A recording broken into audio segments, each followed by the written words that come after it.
23 years after their scandalous affair made national headlines, a married couple's seemingly peaceful existence unravels when an actress arrives, hoping to learn the real story behind their infamous romance. In 2015 Savannah, Georgia, actress Elizabeth Berry arrives at the rental home where she'll stay for the next few days. Meanwhile, Gracie Atherton Yu tells her friend Rhonda that she worries about the actress's true intentions for wanting to spend time with her family. Seconds later, her husband Joe Yu grabs a beer from the fridge, and the woman remarks that it's his second bottle. Gracie hopes Elizabeth isn't snobby and mingles with the guests at the barbecue later. Suddenly, her daughter Mary and her friends run inside the house on their way to the roof. Worried they might injure themselves, she asks her son and Mary's twin brother Charlie to keep an eye on them. Soon, Elizabeth arrives, and when no one answers, she picks up a package by the front door and heads to the backyard. After the pleasantries, the actress thanks Gracie for allowing her into their home. The woman says she doesn't mind as long as the actress portrays her correctly in their upcoming movie. So Elizabeth assures that she only wants the woman to feel seen. Then she hands Gracie the package and says it was on the front steps. Immediately, the woman informs her husband that they received another box of excrement. When Elizabeth worriedly asks if they know who sent it, Gracie waves it off as a regular occurrence, given how some people in the community feel about her and Joe's relationship. Later, the actress walks around during the barbecue, writing down her observations in a notebook. Then, Mary and her friends approach Elizabeth and fawn over the celebrity. Hours later, Rhonda sits beside the actress and says Gracie's a dependable friend. The woman worries about the movie disrupting the couple's lives, especially now that things have settled down. So Elizabeth explains that Gracie and Joe's relationship is a complex human story that needs to be told. That night, the actress studies her subject's appearance on several tabloid magazine clippings of the couple's sensationalized affair 23 years ago. Then she looks at herself in the mirror and mimics Gracie's poses and facial expressions. Meanwhile, Joe watches Elizabeth's commercials on the computer. Later, he joins his wife in bed, and she complains that he smells like smoke. He says it's from the gas grill, so he removes his shirt and tries to wash off the smell with water from the glass on the side table. When the upset woman cries, he assures her everything will be fine and they kiss. The next day, Joe finds monarch butterfly eggs on a plant outside, places the cut leaf in a cage inside the house, and texts his friend Michaela a picture. In town, Elizabeth attends a flower arrangement workshop with Gracie. When the woman spots the engagement ring on the actress's finger, she asks if they've set a date for the wedding, but the guest says they haven't yet due to busy work schedules. That evening, Elizabeth joins the couple for dinner and learns Gracie likes to hunt, which she attributes to work tagging along with her father and 4 brothers when she was a child. Eventually, the actress says she'd like to ask them personal questions but offers the option to end the conversation if they aren't comfortable. When the couple says they're open to answering, she asks about the package they received yesterday and if these instances bother them enough to consider moving to a different town. The woman doesn't think so, and Joe agrees, especially since his father and Gracie's children from her first marriage live there. Elizabeth asks if she still remembers the first time they met, and she says even though Joe and her son Georgie were classmates, she didn't meet him until he started working at the pet shop the summer after 7th grade. When the actress asks about her relationship with her children from her first marriage, Gracie says she talks to them regularly and even invites the guests to the twins' graduation, which also happens to be the graduation of her daughter Cassidy's son Peter. Before returning to her place, Elizabeth asks Joe if she can visit him at work and he says yes. Then she mentions how crazy it is that they're the same age, yet he already has kids in college. She says she'll text him so they can schedule her visit, but he thinks it's best if she informs Gracie first. Later, during a call with her fiancé, Elizabeth shares how strange it is that Gracie seemingly doesn't feel shame or regret for her actions. The next day, the actress meets with Tom, the subject's ex-husband. Though the man admits learning of his wife's affair with a teenager came as a shock,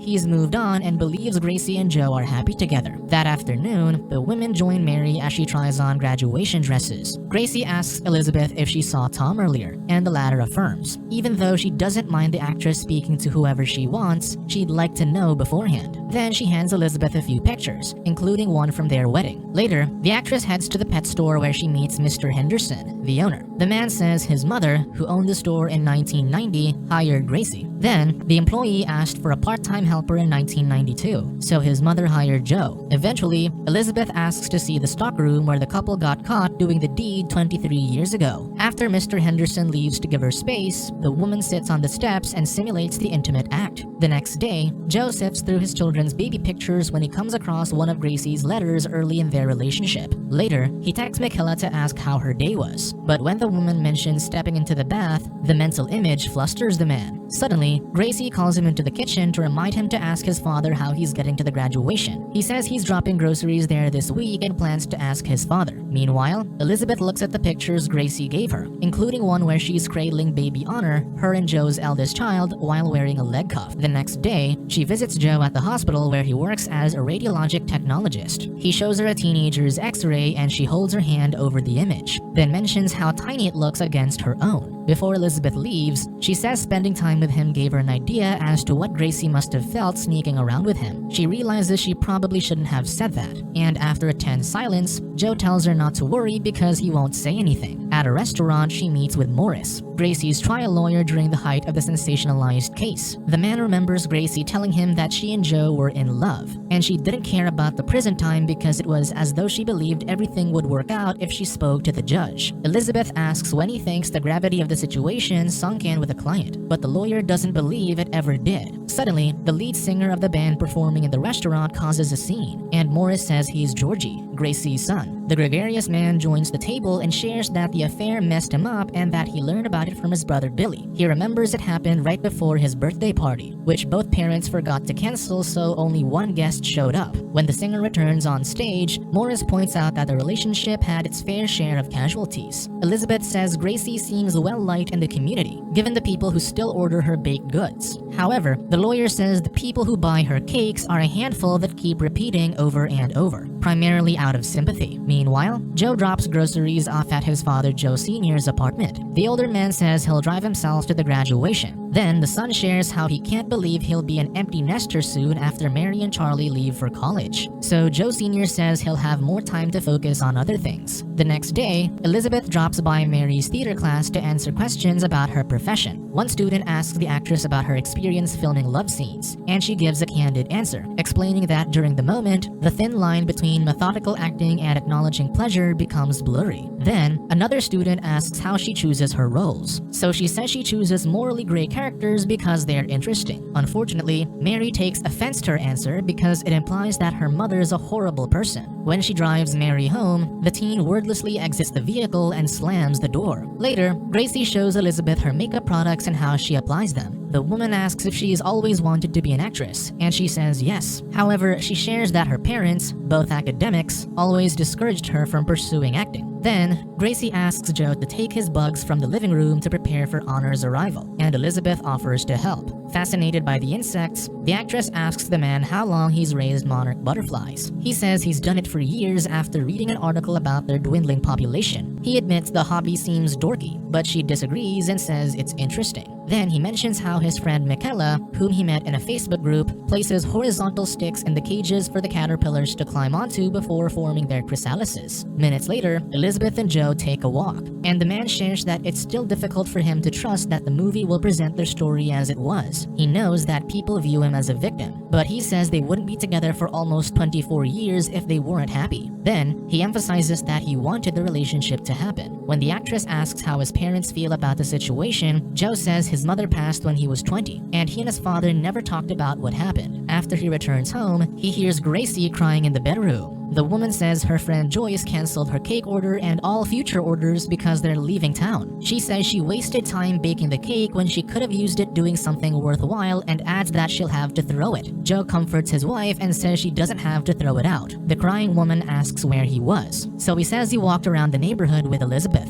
She says she's tired of always having the actress around the house. So Joe explains that it'll be all worth it once people see the movie and understand their story. Later, Gracie serves Joe a slice of Joyce's cake, and he says it's delicious. The next day, the film's director calls Elizabeth to tell her that she's eating into their budget by overstaying in Georgia. Still, the actress swears she's close to finding something true with Gracie's character. Then, the woman tells the director that none of the actors who auditioned for Joe have his quiet confidence. Meanwhile, Mary and Joe pick Honor up from the airport. Later, the man texts Michaela and suggests they take a trip to a butterfly sanctuary in Mexico, but the woman reminds him that he is married. In her room, Elizabeth dresses and fixes herself to look like Gracie while watching a TV movie about the couple's story. While Joe lies on the roof, Charlie joins him and says he can't wait to leave for college. The son takes out a spliff, and the father admits he's never tried it before. Even though Charlie says he doesn't have to partake, Joe insists, and his cuffing fit makes them both laugh. Downstairs, while Gracie teaches Elizabeth how to bake, she says her husband was with 2 women before her, while she was only with Tom. She adds that because his father was busy with work, Joe had to take care of his sisters, one of whom had asthma. Then, the woman shows the actress a poem her husband wrote for a school assignment, which was secretly for her. On the roof, the father nearly falls off because of the spliff's effects. Charlie grabs Joe and lays him back down. The man starts crying and says he only wants his son to have a good life. Because he is unable to articulate the complex emotions he feels about sending his kids off to college while he himself never got to experience the same freedoms, he fears the moment might create a bad memory for Charlie. However, the sympathetic teen assures Joe that they're having a meaningful moment. He tells his father not to worry about him and cradles him in his arms, but the man says worrying about his children is all he does. That evening, Gracie toasts to her family during the twins' graduation dinner at a restaurant. Suddenly, Tom arrives along with his and Gracie's children and grandkids. After the awkward pleasantries, Georgie jokes that their table is at the back where the old families are. In the restroom, the woman tells the actress that her brother Mark told her to keep her expectations low so she's never disappointed. So Elizabeth asks what her expectations were, and she says she expected the evening to go well, that her children would love her, and that her life would be perfect. When the actress calls her naive, Gracie admits she is and considers the quality a gift. Before she leaves, the woman tells Elizabeth that she'll have Joe drop her and the kids off at the house first, and he'll return to drive her home. Outside the restaurant, Georgie spots the actress on a bench and asks if his mother's broken her spirit yet. Then, he shares his theory explaining why Gracie is the way she is. He thinks his mother's older brothers took advantage of her when she was a child, claiming he read it in her diary. Elizabeth ponders the information and says it explains a lot about the woman, but wonders why she still talks to her brothers if that were the case. Georgie reminds her that his mother is mentally unwell, which is what he's been trying to tell the actress. Seconds later, the man suggests hiring him as music supervisor on the film in exchange for information regarding his family, and also so he won't speak disparagingly about the movie, Gracie or Elizabeth when it comes out. When Joe arrives, the actress says she'll think about Georgie's proposition, then gets in the car. In the vehicle, the woman uses her inhaler, and the man mentions how his sister has the same condition. When they reach the rental home, she asks him for help figuring out how to use her nebulizer. After he sets up the device, Elizabeth thanks Joe and places her hand over his. Then, he gives her Gracie's letter but asks that she not read it while he's there. Suddenly, the woman kisses him and says he still has time to start his life over. Then, the pair remove their clothes and make love on the floor. After the deed, they transfer to the bed, where she asks if he's ever slept with other people while in a relationship, and he says no. He admits he's had crushes on people but never went beyond that because it'd hurt Gracie. The actress assures him his wife will be okay if he leaves her, but he disagrees and says the woman doesn't know Gracie. When she dismissively refers to the couple's relationship as a story, Joe takes offense because it's his actual life. Incensed, the man gets up and puts on his clothes. He says he thought they had a genuine connection and that she really liked him. Elizabeth says she does, so he asks what their lovemaking meant to her, and she callously says that it's just something grown-ups do. After Joe leaves, the actress immediately grabs the letter and reads it. Later, the man sits in a chair in the dark, waiting for Gracie to wake up. The wife asks what he's doing, and he meekly says there are things about their relationship they've never discussed. When she prods him to continue, Joe asks what if he wasn't ready to make those decisions 23 years ago because he wasn't old enough. To his surprise, Gracie defensively says he was the one who made the first move. He reasons he was just a teenager, but the woman refuses to listen and says he's upsetting her. She says she's sympathetic to his situation, but he asks why they can never talk about the past. He states that they should be able to talk about anything if they're as in love as they say they are. However, Gracie takes offense to his implication that they're simply pretending to be in love, and she takes the opportunity to walk away from the conversation, reasoning that they can't argue on their children's graduation day. Meanwhile, Elizabeth performs Gracie's letter as a monologue in character. The next day, a butterfly emerges from the chrysalis in one of Joe's cages. Later, while the father prepares breakfast, he sees the winged insect, takes it out of the cage, and sets it free. Mary, dressed for graduation, asks where her mother is, and Joe says she's probably at the beauty parlor parlor. Unbeknownst to them, Gracie's hunting in the woods, where she spots a fox. During graduation, Joe stands by the fence and cries when he sees his children walk across the stage. After the program, Elizabeth tells Gracie that she's heading to the airport soon. The woman wonders if their time together ultimately mattered for the movie, and the actress thinks it will. Then, Gracie says she hopes Elizabeth didn't believe Georgie's lie about her brothers. She says she and her son speak every day, surprising the actress. Before they part, the woman says insecure people are very dangerous. However, she believes she isn't one of those people, and tells the actress to include that detail in the movie. Weeks later, Elizabeth asks the director for another take of a scene in the stockroom where her character first seduces Joe, because she believes it's becoming more authentic with every take.